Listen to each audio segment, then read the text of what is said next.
اللہ رب العالمین قرآن مجید کے اندر ارشاد فرماتے ہیں ان اول بیت وضع للناس الذی ببکۃ مبارکا کہ اللہ کی زمین کے اوپر اللہ کا پہلا گھر جو ہے جو مکہ کے اندر ہے مبارکت و برکت ہے وہدی للعالمین اور جہان والوں کے لیے ہدایت کا مرکز ہے فیہ آیات بینات فرمایا اس میں اللہ کی کچھ نشانیاں ہیں مکہ کے اندر مقام ابراہیم اور اس میں مقام ابراہیم ہے ومن دخلہ کان آمنا جو اللہ کے گھر کے اندر داخل ہو گیا بیت اللہ میں داخل ہو گیا مکے میں داخل ہو گیا فرمایا کہ وہ امن والا ہو جاتا ہے وَلِلَّهِ عَلَى النَّاسِ حِجُّ الْبَيْتِ مَنِ اسْتَطَاعَ إِلَيْهِ سَبِيلًا اور جو شخص طاقت رکھتا ہے اللہ کے گھر کی حج کرنے کی اس کو چاہیے کہ وہ اللہ کے گھر کا حج کرے۔ یہ چند خصوصیات اللہ رب العالمین نے مکہ المکرمہ کی بیان کی ہے۔ ابھی لوگ حج کے لیے جا رہے ہیں، اللہ رب العزت جو یہ بابرکت سفر کرنے کے لیے جا رہے ہیں اللہ ان کا یہ سفر اپنی بارگاہ میں قبول فرمائے اور ہم سب کو اللہ یہ سعادتیں بار بار نصیب فرمائے۔ یہ بابرکت سفر ہے اور یہ ایسا سفر دنیا کے اندر واحد ایسا سفر ہے کہ جو اس سفر کے اوپر نکلتا ہے واپس آتا ہے اس کو تھکاوٹ نہیں ہوتی، ایک عجیب خوشی محسوس ہوتی ہے، ایک عجیب اطمینان ملتا ہے۔ رسول مکرم صلی اللہ علیہ وسلم بھی آپ کو اس شہر کے ساتھ بڑی محبت تھی۔ جب مشرکین مکہ نے آپ کا مکہ کے اندر رہنا مشکل کر دیا، اللہ نے حکم دیا ہجرت کا، رسول مکرم صلی اللہ علیہ وسلم حضرت صدیق اکبر کو ساتھ لے کر جب مکہ سے نکل رہے تھے تو آپ صلی اللہ علیہ وسلم پیچھے بار بار پیچھے کی طرف دیکھتے تھے۔ وطن کے ساتھ انسان کو ویسے بھی بڑی محبت ہوتی ہے، یہ ایک فطری محبت ہے جو ہر شخص کے دل کے اندر اللہ نے ڈال دی۔ صحابی بیان کرتے ہیں جب اللہ کے پیغمبر صلی اللہ علیہ وسلم مدینے میں چلے گئے تو آپ کا مدینے میں قیام ہوا تو وہ آپ کا وطن تھا، رہائش تھی۔ نبی صلی اللہ علیہ وسلم جب مدینے کی طرف واپس لوٹتے کسی بھی سفر سے، جب مدینے کے در و دیوار دیکھتے،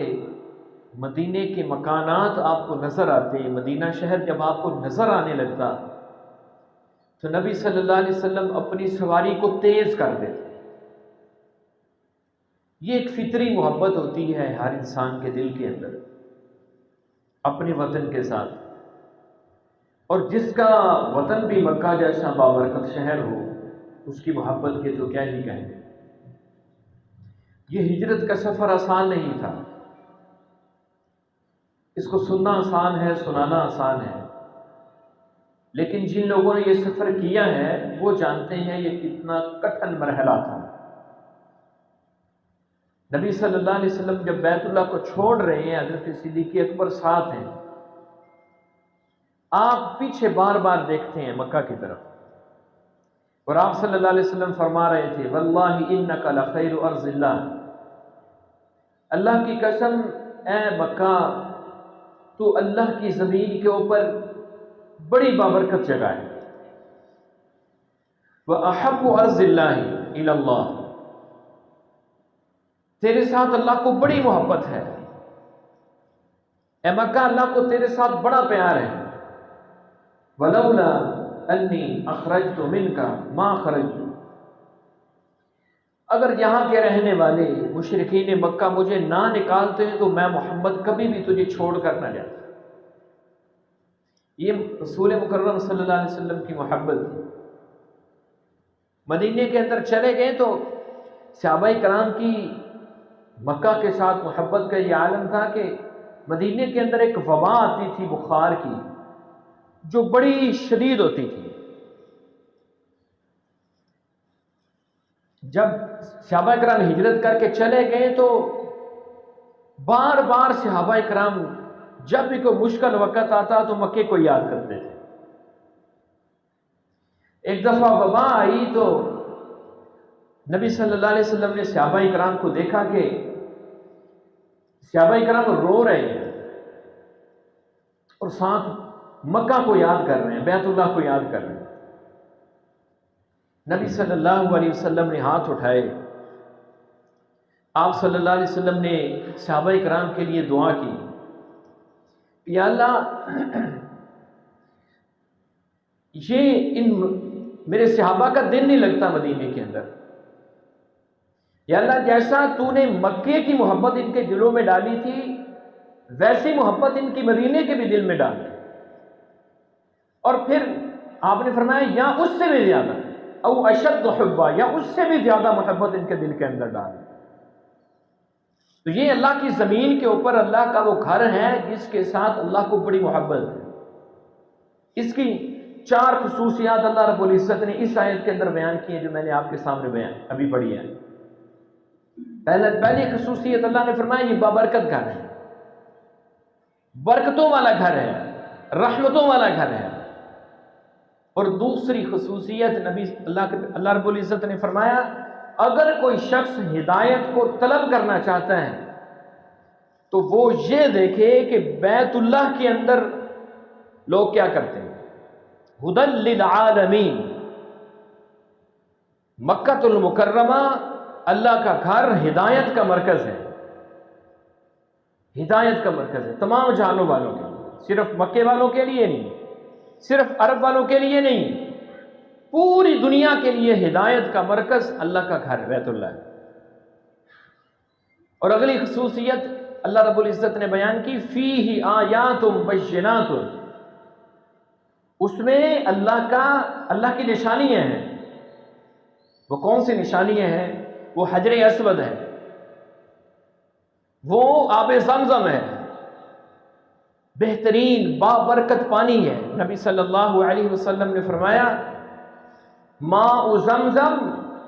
لما شرب لہ، زمزم کا پانی جس مقصد کے لیے پیا جائے اللہ اس مقصد کو پورا کر دے، یہ بابرکت پانی ہے۔ رسول مکرم صلی اللہ علیہ وسلم جب بیت اللہ کا طواف کرتے تو آپ صلی اللہ علیہ وسلم خوب سیر ہو کے پانی پیتے، طواف کرنے کے بعد اللہ کے پیغمبر صلی اللہ علیہ وسلم پور سیر ہو کے پانی پیتے، جیسے پنجابی میں کہتے ہیں نا ککھا نکل آتی، ایسے سیر ہو کے پانی پیتے، اور پھر یہاں تک بس نہیں، آپ وہ پانی لے کر اپنے سر کے اوپر بہاتے ہیں آب زمزم کو۔ یہ بھوک کے لیے بھی کافی ہے، پیاس کے لیے بھی کافی ہے۔ اسی لیے تو جب اللہ رب العزت کے پیغمبر ابراہیم علیہ السلام اپنے بیٹے اور بیوی کو وہاں پر چھوڑ کر گئے تھے، اللہ نے جب یہ کرشمہ نکالا تھا تو اس کے بعد ان کو کسی چیز کی ضرورت نہیں پڑی، وہ اسی کے ساتھ ہی پیاس مٹاتے تھے، وہ اسی کے ساتھ اپنی بھوک کو مٹاتے تھے۔ آب زمزم مکہ کے اندر فرمایا فیہ آیات بینات، اللہ کی نشانی ہے، میں سے ایک نشانی ہے۔ اسی طرح حجر اسود ہے،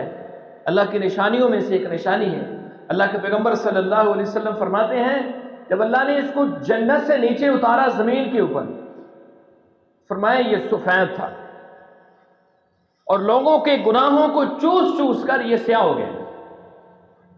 قیامت کا دن ہوگا، نبی صلی اللہ علیہ وسلم فرماتے ہیں اللہ اس کو 2 ہونٹ عطا کرے گا، اللہ اس کو زبان عطا کرے گا، اللہ اس حجر اسود کو آنکھیں عطا کرے گا، ان آنکھوں سے دیکھے گا، زبان سے بولے گا حجر اسود۔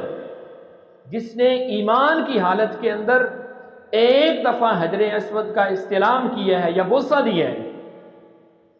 نبی صلی اللہ علیہ وسلم فرماتے ہیں قیامت والے دن یہ اس بندے کی سفارش کرے، یہ حجر اسود اس کی سفارش کرے۔ یہ حجر اسود اللہ کی نشانیوں میں سے ایک نشانی ہے، انسانوں کے گناہوں کو چوستا ہے۔ میں یہاں پر ایک بات لازمی عرض کروں گا، اس وقت جب رش بہت زیادہ ہے، یاد رکھیں عبادت جو ہے وہ جوش کا نام نہیں، عبادت اللہ کے پیغمبر صلی اللہ علیہ وسلم کی سنت کا نام ہے۔ جس طریقے کے ساتھ اس وقت لوگ دھکم پیل کر کے دوسروں کو تکلیف پہنچا کے بڑی شدید کٹھن مرحلے سے گزر کر حجر اسود کو بوسہ دیتے ہیں،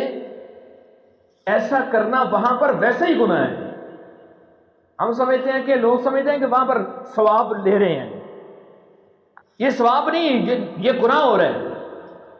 احرام کی حالت کے اندر کسی مسلمان کو تکلیف دینا یہ گناہ ہے، اور لوگ جوش کے اندر پتہ نہیں کیسے کیسے وہاں پر جا کر، ہاں کسی کو آسانی کے ساتھ اللہ رب العزت موقع عطا کر دے، وہ اللہ سے دعا بھی کرے، اس کو بوسہ دینا یہ ایک سعادت والی بات ہے۔ ایک مسلمان کی تڑپ ہوتی ہے، ایک مومن کی تڑپ ہوتی ہے، ایک لمبا سفر کر کے گیا ہے، دعا کرے اللہ رب العزت سے، آسانی اللہ رب العزت پیدا کر دے، کسی کو تکلیف پہنچانے کے بغیر اگر اللہ رب العزت یہ سعادت نصیب کر دے تو لازمی کرے۔ لیکن لوگوں کو تکلیف دے کر حجر اسود کو بوسہ دینا یہ گناہ ہے، گناہ ہے۔ اللہ کے پیغمبر صلی اللہ علیہ وسلم قیامت تک آنے والے لوگوں کے لیے نبی ہے، اور آپ صلی اللہ علیہ وسلم نے آسانی پیدا کی ہے۔ آپ نے فرمایا کہ بوسہ نہیں دے سکتے، ہاتھ لگا لو، اس کو بوسہ دے لو۔ یہ بھی نہیں کر سکتے تو دور سے اللہ اکبر کہہ کے اس کی طرف اشارہ کر دو، اللہ وہ جو اس کی فضیلت ہے حجر اسود کی سفارش والی، اس کو بھی عطا کرے گا۔ جس نے استلام کیا، جس نے بوسہ دیا اس کو بھی فضیلت ملے گی، جس نے استلام کیا اس کو بھی فضیلت ملے گی۔ یہ اللہ کی زمین کے اوپر برکتوں والا گھر ہے، رحمتوں والا گھر ہے۔ فیہ آیات بینات، اس میں اللہ کی نشانی ہے، یہ 2 نشانی ہیں بیت اللہ کے اندر، یہ 2 نشانی ہیں، زمزم کا پانی اور حجر اسود، اور پھر بیت اللہ کے تو کیا ہی کہنے ہیں، اس کے تو کیا ہی کہنے ہیں۔ اور جو شخص بیت اللہ کے اندر، اللہ کو اس شہر کے ساتھ، اس مکے کے شہر کے ساتھ، بیت اللہ کے ساتھ کتنی محبت ہے، جو بندہ اس کے بارے میں برا ارادہ رکھے، اللہ رب العزت نے اس کی وعید بیان کی ہے قرآن مجید کے اندر، ان الذین کفروا ویصدون عن سبیل اللہ والمسجد الحرام الذی جعلناہ للناس سواء، وہ لوگ جو اللہ کے ساتھ کفر کرتے ہیں، لوگوں کو اللہ کے راستے سے روکتے ہیں اور بیت المسجد حرام سے داخل ہونے سے روکتے ہیں، اللہ رب العزت نے فرمایا نذیقہ من عذاب علیم، آیت کے اندر فرمایا ہم ان کو دردناک عذاب چکھائیں گے، دردناک عذاب چکھائیں گے۔ اور جو برے ارادے کے ساتھ آئے بیت اللہ کی طرف، گندے ارادے کے ساتھ آئے، اللہ اس کو جو حشر کرتا ہے وہ اللہ رب العزت نے سورہ فیل کے اندر بیان کیا ہے،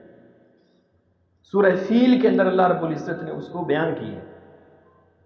اور یہ ایسا شہر ہے جس کی اللہ رب العزت نے قرآن مجید کے اندر قسم اٹھائی، لا اقسم بہذا البلد، فرمایا کہ ہم اس شہر کی قسم اٹھاتے ہیں، اس شہر کی، وانت حل بہذا البلد، جس شہر کے اندر پیغمبر آپ رہتے ہیں۔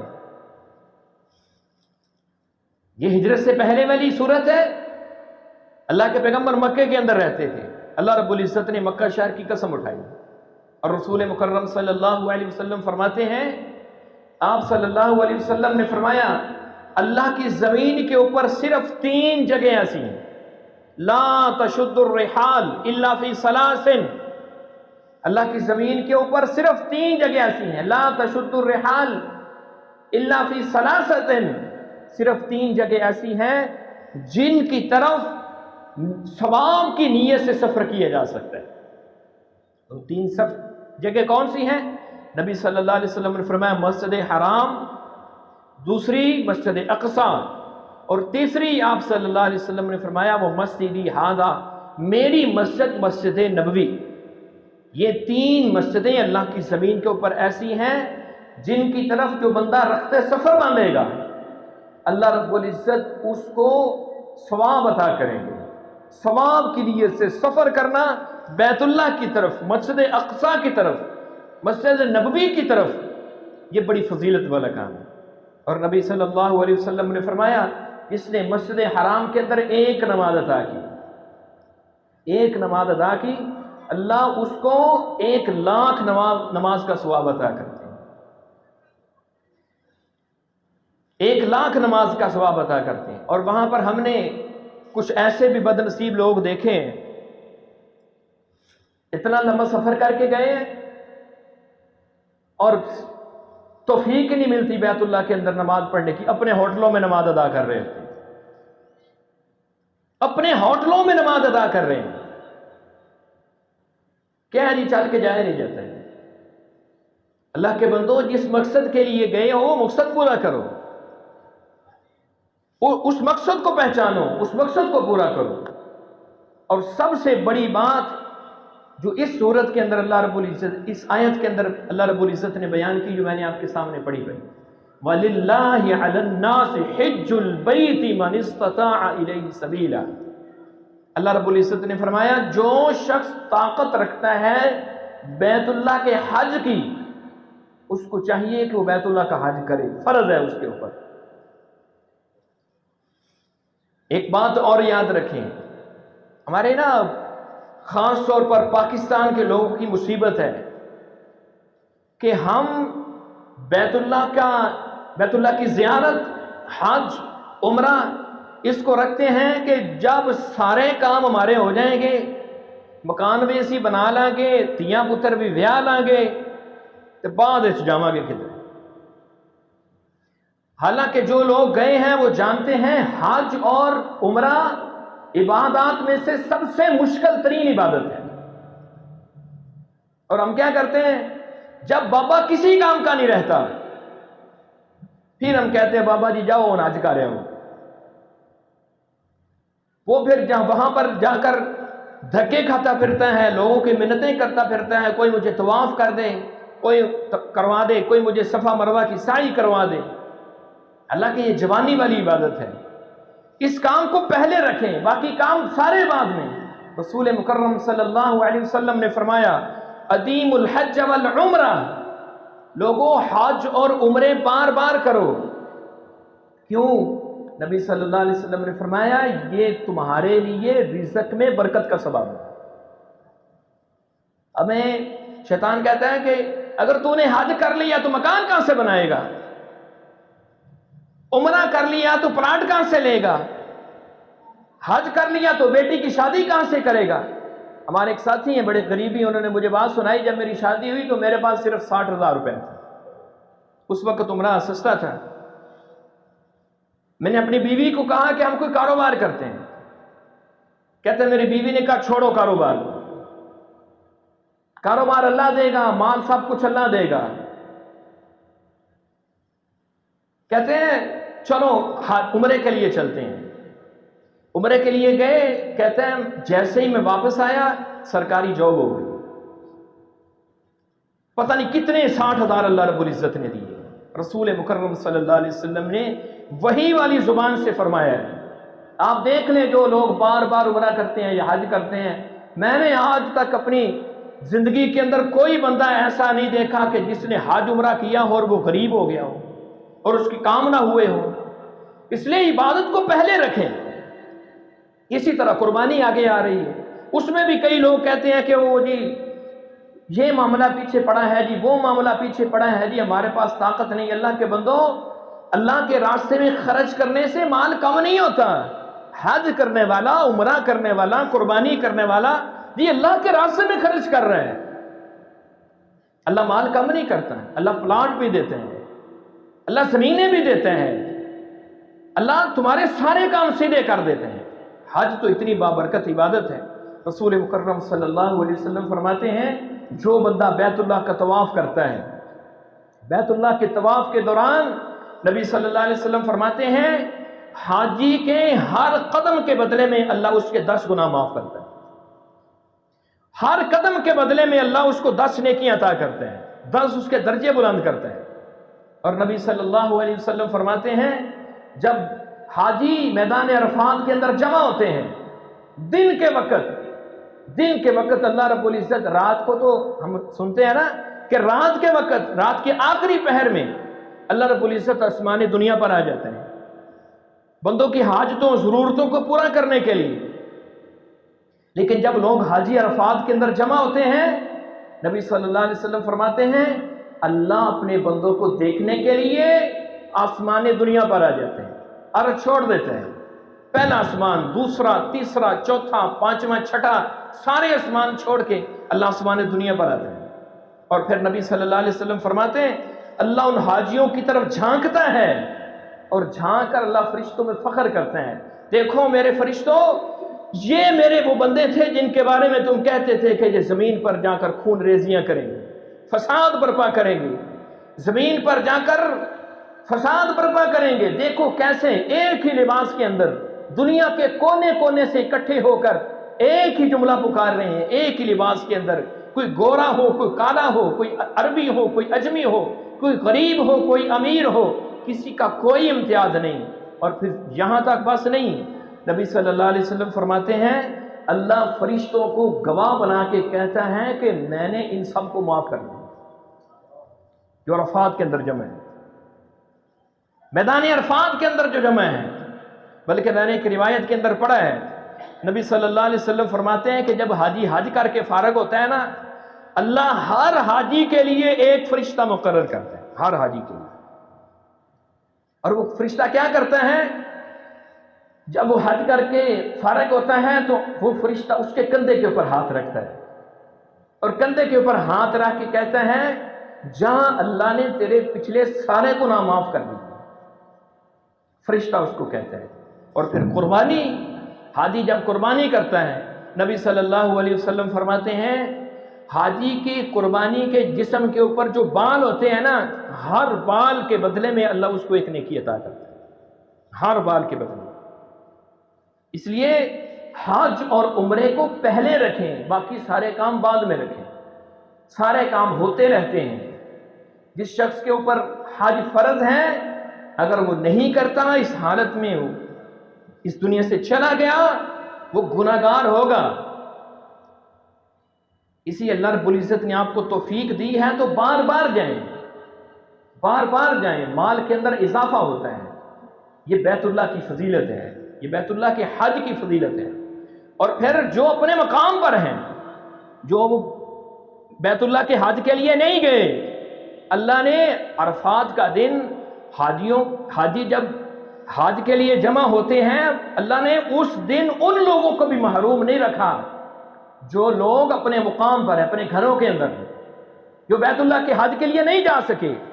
نبی صلی اللہ علیہ وسلم نے فرمایا وہ مغفرت والا دن ہے، یوم عرفہ مغفرت والا دن ہے۔ اس دن اللہ رب العزت لوگوں کو جہنم سے آزاد کرتے ہیں، لوگوں کے لیے معافیوں کے اعلان کرتے ہیں۔ اور آپ صلی اللہ علیہ وسلم یوم عرفہ کے دن آپ نے حکم فرمایا جو حج کے لیے نہیں گئے وہ اپنے مقام کے اوپر روزہ رکھیں۔ اس روزے کی فضیلت کیا ہے؟ نبی صلی اللہ علیہ وسلم نے فرمایا وہ دن اتنا بابرکت ہے جس نے اس دن روزہ رکھ لیا، یوم عرفہ کے دن جس نے روزہ رکھ لیا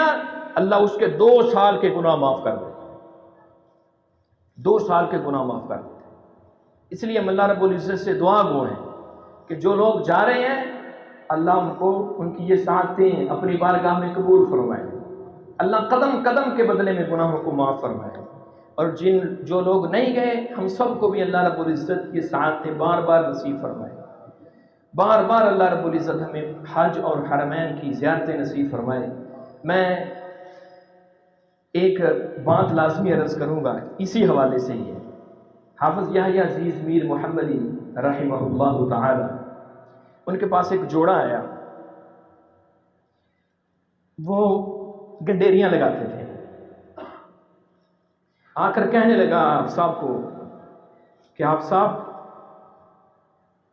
مکہ جانے کو بڑا دل کرتا ہے، اللہ کے گھر کی زیارت کرنے کو بڑا دل کرتا ہے، کوئی ایسا عمل بتا دیں کہ اللہ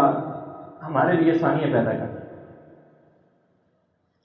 حافظ صاحب نے ان کو ایک وظیفہ بتایا، وہ وظیفہ کیا تھا؟ آپ صاحب نے فرمایا جب تم نفل نماز ادا کرو نا، نفل نماز کے اندر سلام سے پہلے، نفل نماز کے اندر سلام سے پہلے قرآن مجید کی ایک آیت ہے پہلے پارے کے اندر، اس کو آپ نے 3 دفعہ پڑھنا ہے۔